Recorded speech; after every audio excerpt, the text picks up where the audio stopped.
Hey there, my friends. This is Kelly Schaefer of the Concierge Academy, and I want to talk today about marketing your personal concierge business. Now, a lot of times I am giving you all marketing tips and strategies, and today I want to highlight 5 really important marketing mistakes that I see a lot of people making. So this way you can use these mistakes and see, like, am I making these mistakes? And then how you can shift them in your marketing so that you can grow your business and get more clients and make more money and then have a greater impact in your local community. Because that's what we're all here about. Okay, so the first mistake that I see a lot of people make is not targeting right fit clients. So we get started in business and you start your marketing and then you kind of like blab all your marketing out there. But what happens is you are either inconsistent in your messaging or you are bringing in inconsistent clients. And it's because you're not targeting the right fit clients. So the way we fix that is first knowing a right fit client is somebody who has a need that you want to fill and they have the money or resources to pay for it. What happens a lot of times is you go out there and you start doing your marketing and you're marketing things that they don't actually need or don't actually want, or you're talking about services that you don't really want to offer, and then you end up attracting clients that aren't quite the best fit for you, your personality, and what you want to do. So the way we fix this is by being clear on your marketing about who is a right fit client.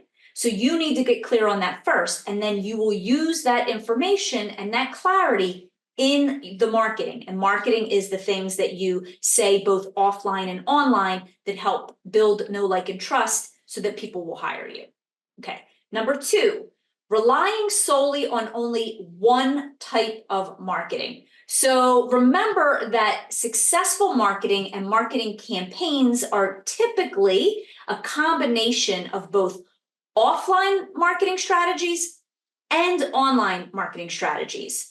And I know all y'all out there, you want to hide and duck from one or the other. You either want to be all offline and want to avoid the online, or you want to be all online and you want to avoid the offline. It's usually a combination of the two because we are in a world that is very fast paced and people are not consuming information the way they used to, right? So now where they might have been able to consume what it is that you do and who you help and how you help, because there's so much information put in front of our faces so often that they need to kind of like see it in different ways, and they often need to see it in different avenues, right?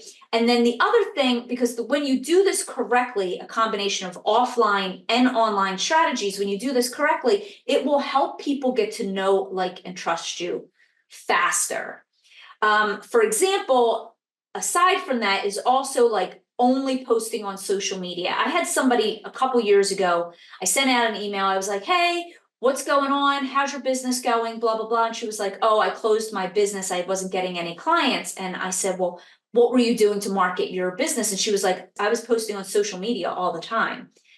So, but what she wasn't getting is that it's more than just posting on social media, quote unquote, all the time. Remember, social media is only as effective as it is in your clarity who your right fit clients are, and also in how the algorithms are even going to show your information to people.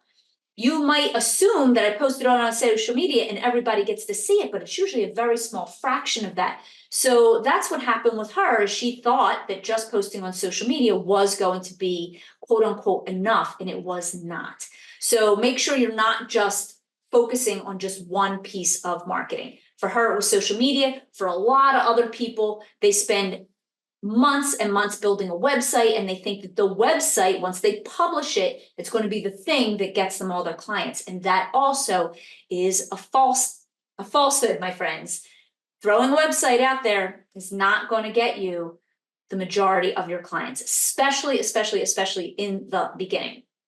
Okay, the third mistake I see a lot of people make is being inconsistent with their marketing.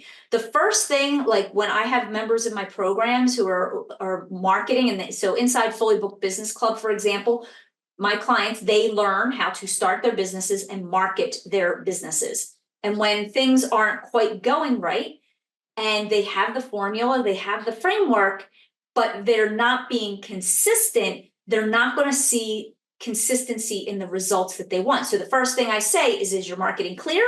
And are you doing enough of it?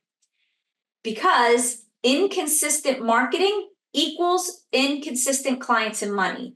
Consistency in marketing equals consistent clients and money. So, are you being consistent? The fourth mistake that I see a lot of people make, and this comes down with referrals, is not building relationships with other local partners. So what this means is collaborating with other local businesses and organizations who have synergy with your clients that will, because when you do have those relationships and partnerships with people that have synergy with your clients, is they will help you reach and attract new clients and give you a greater exposure in your community that you might not normally have on your own. The fifth mistake that I see a lot of people make is overlooking their current clients and their current client retention.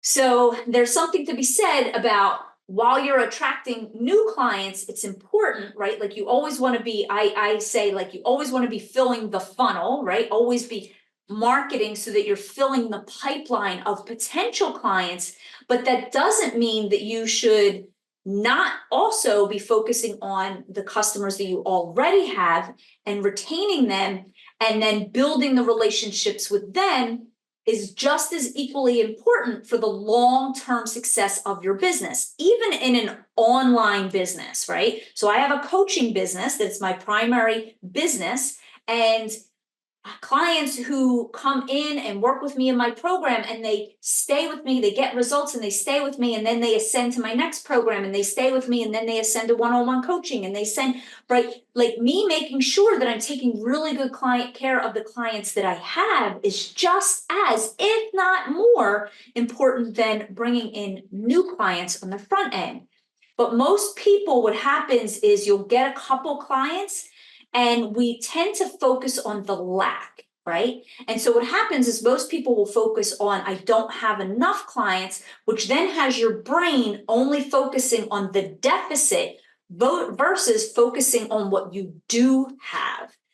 And then when you do this, you're overlooking and almost like not caring as much about the relationships that you have with the clients that you already have, because you're focused so much on getting the next one. Okay, my friends, if this video was helpful to you, make sure you hit up the like button, hit that subscribe bell, and I will see you on the other side. Bye for now, friends.